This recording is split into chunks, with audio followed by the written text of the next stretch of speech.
अक्सर हम देखते हैं कि मोहल्ले के नुक्कड़ पर कुछ लोग तमाशा दिखा रहे होते हैं और जोर जोर से बोलकर कुछ बता रहे होते हैं। लोगों की एक पूरी मंडली होती है जो बीच में किसी तरह की आकृति बनाती है, तो कभी बीच बीच में गाना गाने लगती है। और अमूमन हम देखते हैं कि ये भीड़ भाड़ वाली स्थलों पर होता है। आम बोलचाल में कहें तो इसे आप नौटंकी या तमाशा कहते हैं, लेकिन इसके लिए एक शब्द है, वह है नुक्कड़ यानी स्ट्रीट थिएटर। यह थिएटर का एक रूप है जो बहुत औपचारिकताओं के साथ प्रदर्शित होता है। नुक्कड़ नाटक एक ऐसा नाट्य प्रकार है या नाट्य अभिनय है जो खुली जगहों पर जनता के बीच में प्रस्तुत किया जाता है। यह खुली जगह कोई भी हो सकती है जहाँ भीड़ भाड़ हो, या नाटक ऐसी जगहों पर होते हैं जहाँ ज़्यादा से ज़्यादा जनता जो है खड़े होकर इसका आनंद ले सके। कोई चल रहा है, कोई रुक रहा है और कोई सामान खरीदने जा रहा है, तो अचानक दिखता है कि बहुत जोर जोर से लोग जो हैं कलाकार जो हैं संवाद देते हैं ताकि लोग उन्हें सुन सके। इन नाटकों की सबसे बड़ी विशेषता रहती है कि इनमें किसी तरह के ऑडिटोरियम या किसी प्रकार के एक कहिए कि ऐसी जगह की जरूरत नहीं पड़ती है जहां पर कलाकार बन सके, बल्कि यह खुली जगह में और कहिए कि शरीर जो है पूरी तरीके से आप देखेंगे कि खुला रहता है। कलाकार हो सकता है कि एक फिट उछल जाए, कभी वो मूर्ति बन जाएंगे, कभी वो मजदूर बन जाएंगे, कभी वो डॉक्टर बन जाएंगे। अचानक इसमें जो है आशु अभिनय जिसको कहते हैं, तुरंत तुरंत एक कलाकार तब्दील होता चला जाता है। और ये जो तब्दीली है ये आकृति में बदल सकती है। ये तब्दीली जो है अचानक एक रोते हुए व्यक्ति में, एक भूखे व्यक्ति में, एक रेप के शिकार लड़की, एक जातिवाद का सताया हुआ व्यक्ति, शिक्षा और राजनीति का शिकार व्यक्ति, और न जाने ये त्वरित प्रक्रिया से आप देखेंगे कि पात्र जो है बदलते हैं। और इसके जो संवाद है वो बहुत तेज आवाज में आप बोले जाते हैं। आप देखेंगे अमूमन की जो क्लासिकल थिएटर होता है उसमें तेज आवाज में चीजें नहीं बोली जाती हैं। अब कभी कभी आपको लगेगा कि इसमें जो है आपके आसपास के जो ग्रामीण परिवेश है वहाँ का अचानक कोई गीत जो है आपके कानों में गूंजने लगेगा, और आप जो हैं अगर जा रहे हैं, सड़क से गुजर रहे हैं, तो अचानक ही उस गीत से जो है अपनी कनेक्टिविटी बना लेंगे, उस रिदम को पकड़ लेंगे, फिर थोड़ी देर को ठहर जाएंगे। तो जैसे इनमें मुद्दे होते हैं, वो ज़्यादातर सामाजिक मुद्दे होते हैं, जो राजनीतिक मुद्दे भी होते हैं, कई दफे आर्थिक, और आजकल आर्टिफिशियल इंटेलिजेंस और तमाम तरह के मुद्दे आ गए। कई दफे आप देखेंगे कि जो तुरंत की घटी हुई घटना है उस पर भी नुक्कड़ नाटक बनाया जाता है। शायद ये सबसे कहिए कि त्वरित निर्मित नाटक होते हैं जो कि तुरंत के मुद्दों पर बनाया जा सकता है, या इनमें इतना स्पेस रहता है नुक्कड़ नाटकों में कि आप तुरंत ही कोई घटना घटती है तो आप इसमें समाहित करके और इसको तुरंत ही प्रस्तुत कर सकते हैं। ये नाटक जनता के मुद्दों को प्रमुख रूप से प्रस्तुत करता है, उसकी समस्याओं को उठाता है। आजादी के दौर में नुक्कड़ नाटक विधा का इस्तेमाल जो है उस समय की जो सरकार थी उसके खिलाफ संघर्ष के लिए किया जाता था, क्योंकि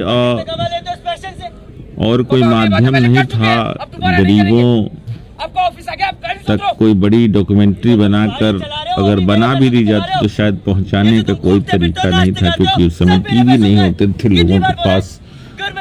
तो ये नुक्कड़ नाटक जो है एक संघर्ष का रास्ता भी बना आजादी के दौर में।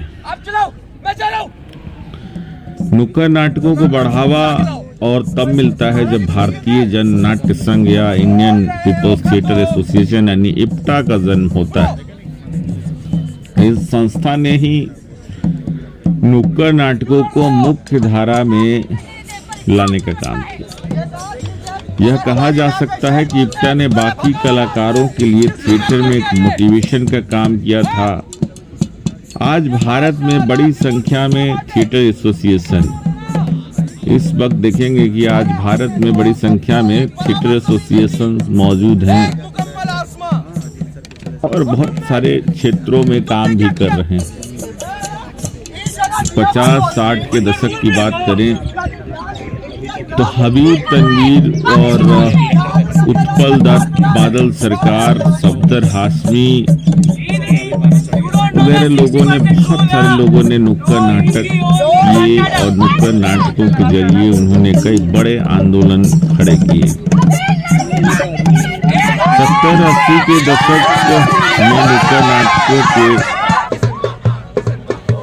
फैलाव की बात करें तो कहते हैं कि हबीब तनवीर जब चुनाव लड़ रहे थे तो उन्होंने नुक्कड़ नाटकों के जरिए ही प्रचार किया था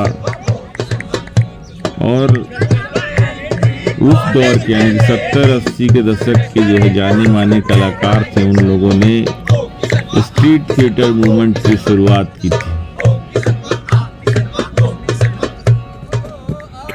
बेसिक बात करें या इसकी जड़ में जाएं तो नुक्कड़ नाटक को उत्तेजना वाला प्रदर्शन कहा जाता है, जहां एक्टर जो है बहुत तेज बोलता है, चाहे उसे प्रेम का प्रदर्शन करना हो, चाहे उसे नफरत का प्रदर्शन करना हो, चाहे उसे किसी भी प्रकार की गतिविधि का प्रदर्शन करना है तो उसे तेज आवाज में बोलता है। नुक्कड़ नाटकों की जो विशेषता रही है वो यही रही है कि इनके संवाद जो है बहुत तेज बोले जाते हैं, बहुत ही एनर्जी यानी बहुत ताकत से बोले जाते हैं ताकि लोग जो है स्पष्ट रूप से सुन सके।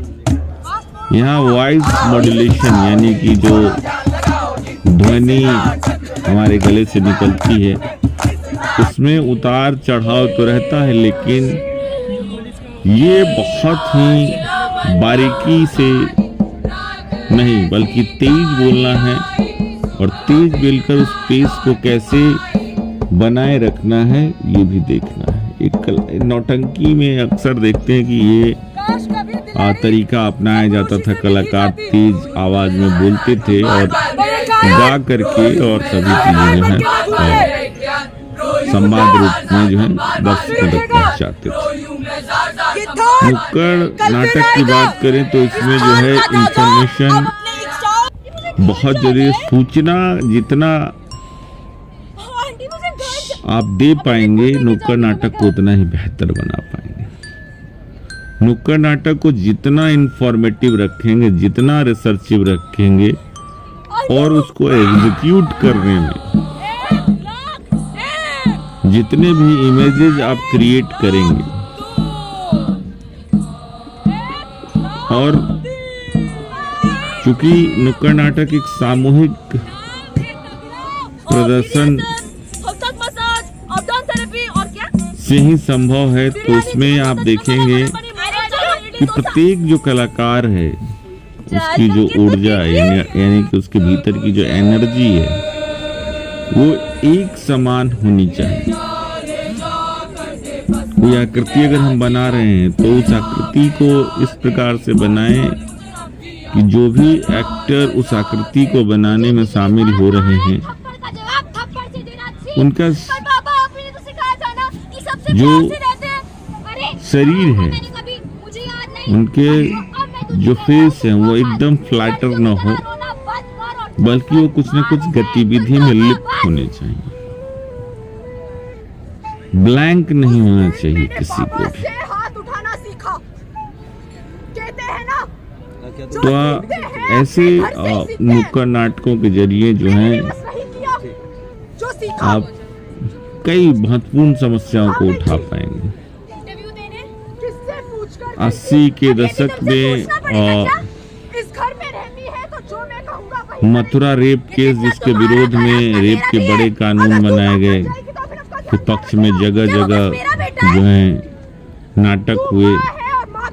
इसी प्रकार आप देखिए कि 2012 में दिल्ली में गैंगरेप हुआ, उस पर नाटक बनाए गए। तो हम देखते हैं कि नुक्कड़ नाटक कितने महत्वपूर्ण है। छोटे मुद्दों को उठा करके कैसे उसे व्यापक रूप से बड़ा बनाना है, कैसे उसके सकारात्मक नकारात्मक पहलुओं को जानना है, इसके भीतर इसका भी स्पेस बचा रहता है। द हिंदू में एक रिपोर्ट छपी, इसके मुताबिक देखें कि तकनीकी रूप से नुक्कड़ नाटक नहीं है, बल्कि उन्हें केवल प्रचार थिएटर कहा जा सकता है।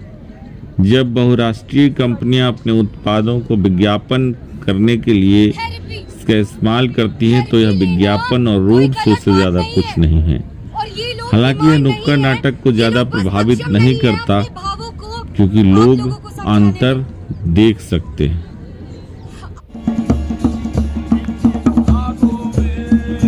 तो आप देखिए कि अरविंद गौड़ ने ये बात कही है कि कंपनियां जो है वो अपने प्रोडक्ट्स को बेचने के लिए भी नुक्कड़ नाटक करवा रही हैं। लेकिन स्ट्रीट प्ले की बात करें या नुक्कड़ नाटक की बात करें तो हो सकता है कि कंपनियां, आजकल कंपनियां ही नहीं बल्कि राजनीतिक पार्टियां भी अपने विचार धारा को व्यापक रूप से लोगों तक पहुंचाने के लिए, अपने मैनिफेस्टो को लोगों तक पहुंचाने के लिए ज्यादा से ज्यादा संख्या में आप देखेंगे कि नुक्कड़ नाटकों का सहारा लेते हैं। इसी तरीके से आप देखेंगे कि दिल्ली विश्वविद्यालय और तमाम जो गैर सरकारी संगठन हैं वो नुक्कड़ नाटक को आधुनिक समय के साथ जोड़कर, आज बात करें तो हम आर्टिफिशियल इंटेलिजेंस हैं, उसके बाद आप देखेंगे कि मोलेस्टेशन है, सेक्सुअल हैरेसमेंट्स हैं, और तकनीक का बढ़ता प्रभाव है कैसे वो जो है जिंदगी को प्रभावित कर रहा है, पर्यावरण कैसे हमारे जीवन के लिए उपयोगी है, और फूड जो है, प्रोसेस्ड फूड की बात करें, आज आप देखेंगे कि मौत का एक महत्वपूर्ण कारण बनता जा रहा है लोगों का खान पान, और उसमें जो है अल्ट्रा प्रोसेस्ड फूड की बात करें, अल्ट्रा प्रोसेस्ड फूड मीन्स हमारा कहने का मतलब है कि विदाउट न्यूट्रिशन फूड जो मार्केट में अवेलेबल है वो भी एक बड़ा कारण बन रहा है लोगों की बीमारियों का। इन सब को लेकर के कई बार आप देखते हैं कि राजनीतिक जो घटनाएं घटती हैं उनका नुक्कड़ नाटकों में व्यापक रूप से प्रदर्शन होता है। तो नुक्कड़ नाटक एक सामाजिक जो जिम्मेवारी है उसको भी पूरा करने वाला एक रूप माना जाता है और सामाजिक समस्याओं को रूपायित करने वाला यथार्थवादी नाटक कहिए इसको, क्योंकि ये बहुत अपने प्रारूप में छोटा होता है लेकिन प्रभाव में व्यापक होता है। इसमें यथार्थ यानी कि जो फैक्ट्स हैं, तथ्य हैं, वो व्यापक रूप से रखे जाते हैं। आंकड़े जो है हो सकता है उसको बोलने का तरीका अगर हमारे पास है, उसको हम प्रदर्शित कर रहे हैं, तो वो भी एक जो है नुक्कड़ नाटक का रूप ले सकता है। तो आपको नुक्कड़ नाटक बनाने के लिए जरूरी है कि कलाकार आपके जो हैं वो मंजे हुए हो, तथ्य और फैक्ट्स जो हैं रख रहे हैं वो एकदम कहिए कि ऑथेंटिक स्रोत से लिए गए हों।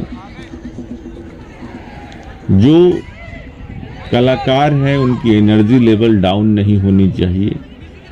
जो कलाकार हैं वो एकदम ब्लैंक ना रहें प्रदर्शन के दौरान। जो कलाकार हैं उनकी शारीरिक ऊर्जा जो है वो एकदम कहिए कि 100% हमेशा योगदान देने के लिए तैयार रहें। फ्लेक्सिबिलिटी, लचीलापन शरीर में हो एक्टर्स के तो कोई भी आकृति आराम से बनाई जा सकती है। म्यूजिक का ज़्यादा प्रयोग होता है लेकिन म्यूजिक का मैं समझता हूँ कि नुक्कड़ नाटकों में कम प्रयोग होना चाहिए। हालांकि संगीत सबसे ज़्यादा प्रभाव छोड़ता है लेकिन नुक्कड़ नाटक के पास दृश्य होते हैं, ऊंची संवाद शैली है, तो ऐसे में म्यूजिक का अगर उपयोग करना भी है तो बैलेंस बना कर करें। कई दफे लोग जो हैं राइमिंग ढूंढने के चक्कर में जो है नाटक की जो मूल भावना जिसको लेकर के चलते हैं उससे भटक जाते हैं इधर उधर। तो आपको ध्यान रखना है कि टची यानी कि नुक्कड़ नाटक की भाषा जो है, चूंकि आप नुक्कड़ पे कर रहे हैं, बाहर तो आपको देखने वाले लोग कौन होंगे? कुछ बेहतर किस्म के पढ़े लिखे लोग भी हो सकते हैं, कुछ ज़्यादा नहीं पढ़े होंगे, कुछ कम पढ़े होंगे, कुछ बिल्कुल नहीं पढ़े होंगे। तो आपको नुक्कड़ नाटक की भाषा जो है वो बिल्कुल सरल रखने की ज़रूरत है।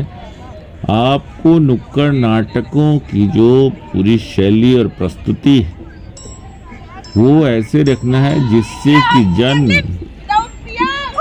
भावना को तो आप छू ही सके। जन भावन होना चाहिए लेकिन वो मन भावन भी होना चाहिए, क्योंकि जब तक मन को नहीं भाएगी तब तक कोई आपको रुक करके देखने को तैयार नहीं होगा। और नुक्कड़ नाटक कहिए कि स्ट्रीट प्ले यानी गली चौराहे पर खेले जाने वाला एक नाट्य रूप जिसे हम स्ट्रीट प्ले कहते हैं अंग्रेजी में। तो ये एक्चुअली में स्ट्रीट प्ले नहीं है, स्ट्रीट का अनुवाद गली है, लेकिन स्ट्रीट एक प्रकार की कहिए कि लेन है, जगह है जहाँ पर खाली जगह होती है, जहाँ पर लोग जो हैं रुक जाते हैं, वहाँ सड़क गुजर रही होगी, कुछ भी हो सकता है। तो इन सभी चीज़ों का ध्यान रखते हुए नुक्कड़ नाटक बनाएं। और आजकल बहुत ही हम देखेंगे इस वीडियो के शुरू में ही देखिए किस प्रकार से एक्टर्स जो हैं तैयार हो रहे हैं। एक्सरसाइज कीजिए, एक्टर बनना है तो भी एक्सरसाइज कीजिए और तरीके सीखिए, बॉडी मूवमेंट्स पे काम कीजिए वॉइस मॉड्यूलेशन पे काम कीजिए। मैं अगली कड़ी में आपको बताऊंगा कि किस प्रकार से एक एक्टर को खुद को तैयार करना होता है एक्टिंग के लिए, क्या उसे सोचना चाहिए, क्या उसे समझना चाहिए, इस पर बात करेंगे। फिलहाल आज के एपिसोड में इतना ही। नमस्कार, धन्यवाद।